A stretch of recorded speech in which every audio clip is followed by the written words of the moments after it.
How's it going? I wanted to make this video today just to give a bit of a rough guide on how to set up your wheel with all the settings in Horizon 3, just to try and get the most out of what they offer. So at the moment I've got simulation steering on. Now if you're going to be drifting, I'd probably recommend just to use normal, because simulation steering is really hard, especially if you're using 900 degrees. So go into the settings. So basically I'm running 50 linearity, which is what they describe as a linear mapping.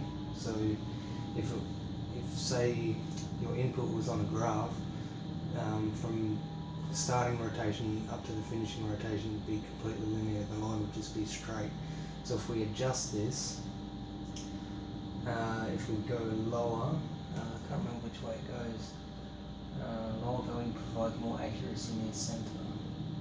So I think if we turn that up, what it does is it puts a curve in that line, or either way, so it'll make it either more sensitive in the beginning or less sensitive.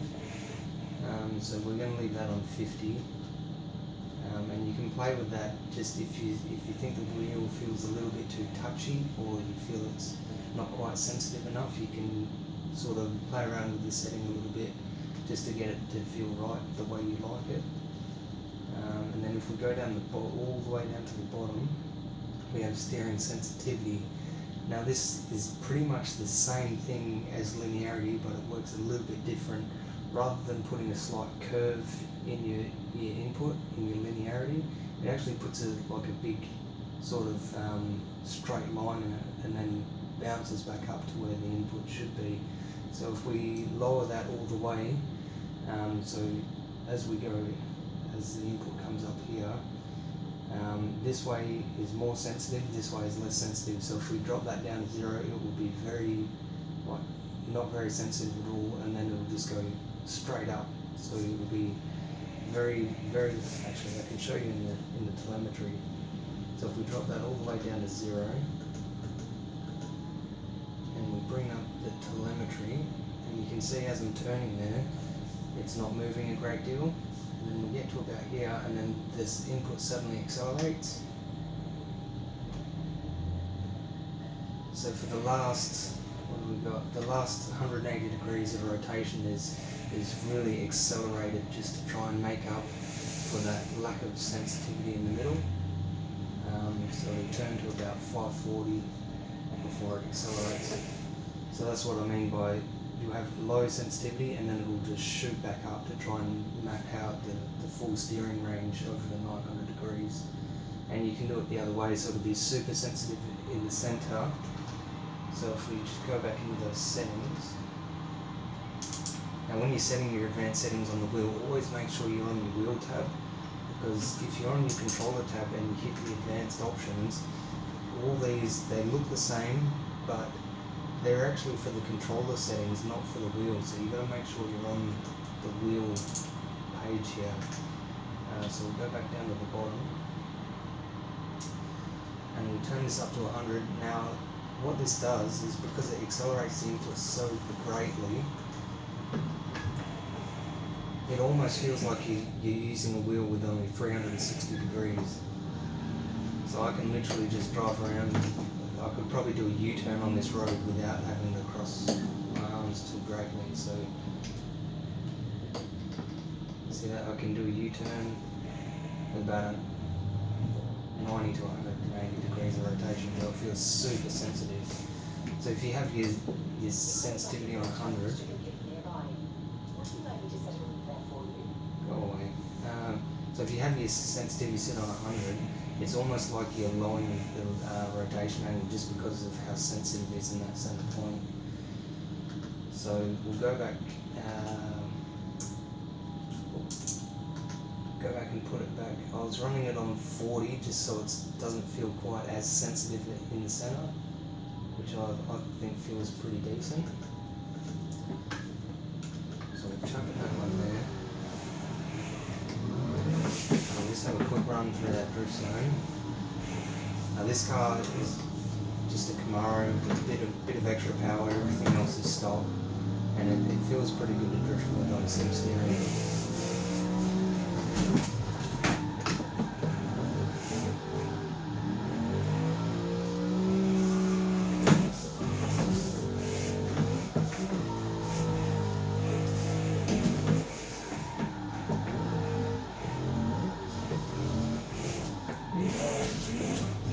That was close. How many points we got? 67,000.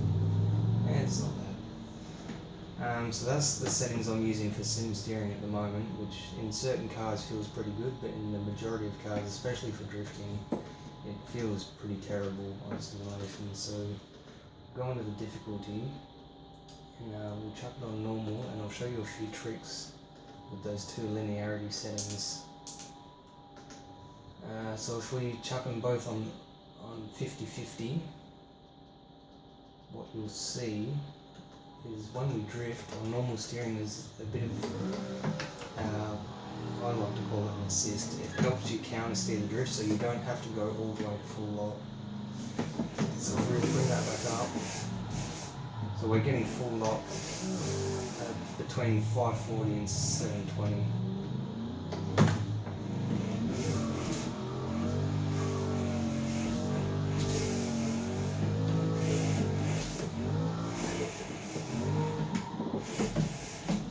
I'd say it's almost 720, but it's kind of in between.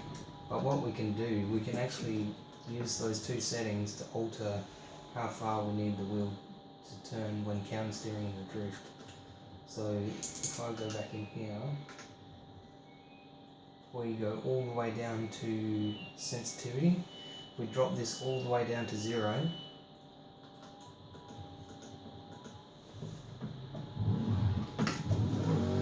It's going to make it so we need full 900 degrees counter steering on normal steering. So you can see there, I've got to turn it all the way to full lock before we can get to full lock. The problem with doing that though is it feels a little bit sloppy in the middle because there's not much sensitivity there. So what you can do is just boost it up with the linearity just to get it to feel a bit better. So if we go back in there, linearity, so I think we drop it. Okay, I always get confused, I can't remember. Lower value, alright, so we want to boost it up a bit. So we'll chuck it up, let's say 70, 75.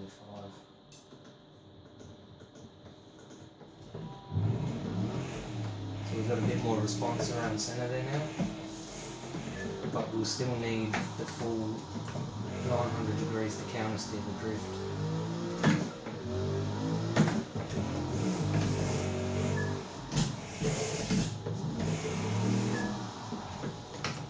That's one trick you can do, or if you feel like you've got to try and steer the wheel too much to counter the drift, and some cars you will get that feeling.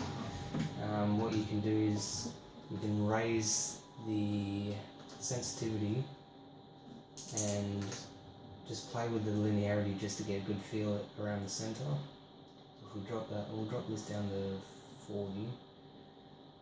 And then we'll boost up the sensitivity, so we'll go to, let's say, 75.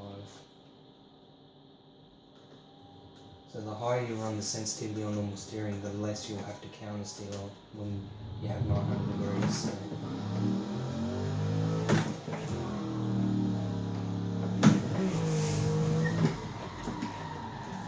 Yeah, so that's almost bang on 540 now.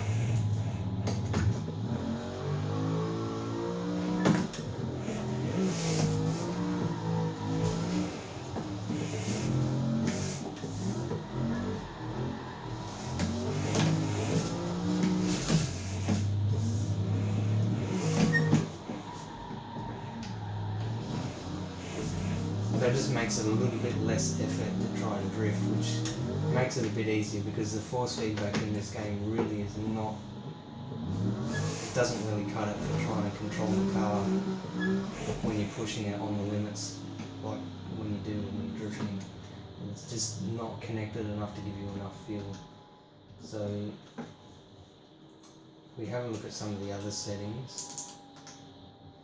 So I run a little bit of dead zone on the outside just because this wheel, where I've got the high torque motor, if I hit the lock stop, the soft stop on the force feedback, it's not going to do it. Hang on, if I just quickly drop the force feedback to 0, when I'm drifting, if I hit the lock stop, it's not going to do it either because of the damn center spring. I have to try and do it in game. But basically, I run a little dead zone just to try and help stop hitting the lock stop because it really is violent on this wheel. So linearity, I normally recommend, I would recommend running that at 50. Depending on what, if you're running normal steering, you can play with the sensitivity a bit to adjust your counter steering. You can play with that a bit just to get a good feel. The dead zones, really it's a personal preference. My clutch dead zone, I can't even remember what the default setting was, but I think I raised the inside dead zone because it felt like the clutch pedal had to release too much before it would bite. So adding that in sort of compressed it, the range of motion down a bit, so it sort of engaged a little bit quicker. Handbrake axis, I don't know why they have these in the game because they don't support the analog function of the handbrake. I actually had to put my own connection on here with a magnetic sensor off a speedo on a push bike so I could get the handbrake working, which is just wired to the button, so I really have no idea why they have that in there and don't let you use it. Vibration, if you're drifting, I would highly recommend turning it off, and I'll show you why. If we turn it on, and we turn it up to 50, what it does is whenever you spin the wheels or go sideways, it just makes the wheel try to shake itself. I'll have to put it up a bit higher. I find the vibration settings are really artificial. They're really made for like the stock wheel rim where it has the vibration motors in the rim. There it makes sense, but when you're trying to force those vibrations through the actual force feedback of the steering wheel, it's just really, really weird. So I always turn it off. Some people prefer it on. I think a lot of people that race prefer to have it on, but I just prefer it off.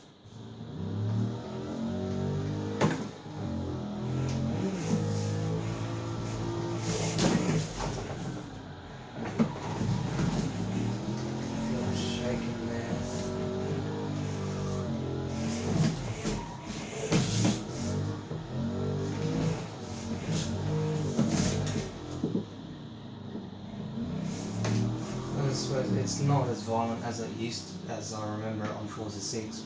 You probably can use the vibration a bit just to help you let you know when your front wheels are sliding. It does give it a nice little bit of vibration. I might have to play with that myself actually. I was so turned off with the vibration on Forza 6 on the Xbox One, that's why I always just turned it off. So I'll just switch that back off, and then all the other damper scale, I turn the damper all the way off because I have a damper setting on the wheel that I can use, but because the force feedback is quite slow, I don't want to dampen the forces at all because I need it to respond quite quickly, especially when you're trying to drift. Center spring, I'd like to turn that all the way off, but when you turn it all the way off, what happens? When you're counter steering your drift, when it goes to transition, if there's no center spring, the wheel gets stuck and it doesn't want to move. But if you have the center spring scale just on a little bit, it'll catch the center spring when the car's starting to straighten up, and then as it throws it into the other direction, it'll keep turning to try and catch the slide. You normally have to use a bit of input yourself to help it catch it. That's just the basic rundown of what the settings do. So I hope, and some people might have found it useful. Just chuck it back on sim steering, and I'll try to lay down another drift run through this drift section and see how many points we can get.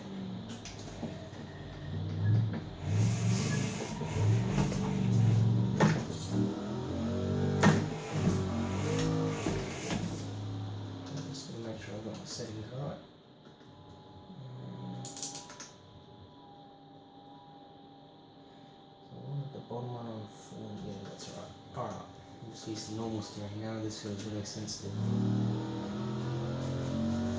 See if we can hit 80,000 cars in the way, 2 cars in the way.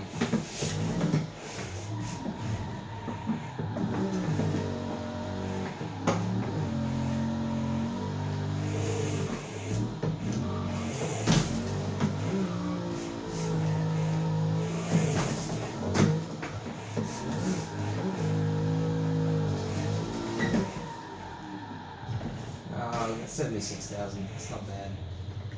Alright, that's going to wrap up the video. Hopefully you might have found some of the info useful. Sorry the video dragged on for so long. Cheers, thanks, see you in the next one.